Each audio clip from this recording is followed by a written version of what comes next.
Hello student, आज आपके लिए लेके आए हैं सिल्वर वेडिंग पार्ट, जिसमें जितने भी ऑब्जेक्टिव टाइप और रिक्त स्थान वाले प्रश्न बनते हैं वो लेके आए हैं। उसके अलावा भी और बन सकते हैं, लेकिन जितने हमसे बन पाए हैं उतने लेके आए। पहला प्रश्न है आज का हमारा, यशोधर बाबू के मित्र का क्या नाम था? जिनके पास वो आए थे, नाम था किसनदा। नाम तो कृष्णानंद था, लेकिन वो किसनदा कहते थे। बड़े भाई को दा कहते थे, इसलिए किसनदा कहते थे। नाम कृष्णानंद था। अगर कृष्णानंद आ जाए तो वो भी सही है। यशोधर बाबू ने मैट्रिक की परीक्षा कहाँ से पास की? रेंजे स्कूल अल्मोड़ा। उसमें जिक्र आता है एक बार, रेंजे स्कूल अल्मोड़ा से उन्होंने मैट्रिक परीक्षा पास की थी। यशोधर बाबू की शादी कब हुई थी?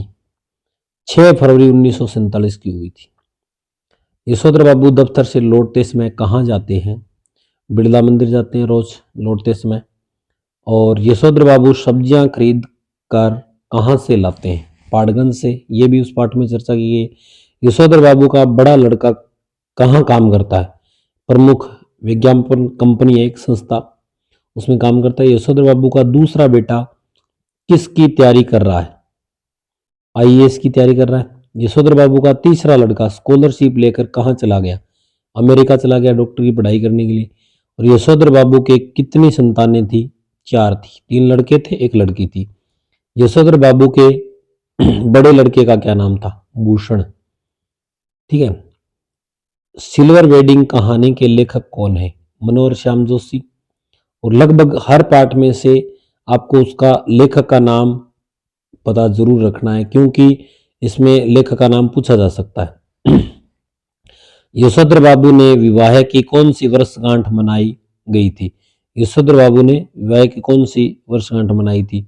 25वीं वर्षगांठ मनाई थी यशोधर बाबू की विवाह की, इसीलिए इसको सिल्वर वेडिंग कहा है। सिल्वर वेडिंग कहानी के मुख्य पात्रों के नाम लिखिए। यशोधर पंत है और कृष्णदा यानी कृष्णानंद पांडे, जो मैंने बताया था ना ऊपर, कृष्णानंद पांडे। यशोधर बाबू मैट्रिक पास करते ही कृष्णदा के क्वार्टर में रहने लगे थे। मतलब यहाँ आए थे दिल्ली में किसी काम की खोज में, तो उस समय उम्र थी नहीं उनकी, तो वो कृष्णानंद के क्वार्टर यानी कृष्णदा के क्वार्टर में रहे, रसोई का काम किया था वहां पर उसने। सिल्वर वेडिंग कहानी में आदर्श, यथार्थ तथा पीढ़ियों के अंतर विरोधों को उजागर किया गया है। यानी एक तो आदर्श होता है और एक यथार्थ यानी सच्चाई, और तथा पीढ़ियों के अंतर्द्वंद, अंतर विरोध यानी आंतरिक जो मतभेद हैं, जो सोच या विचार के विरोध है, उनको उजागर किया गया है। यशोधर बाबू को बेटी का पहनावा समहाउ इम्प्रॉपर लगता है, अनुचित लगता है, मतलब कई तरीके से।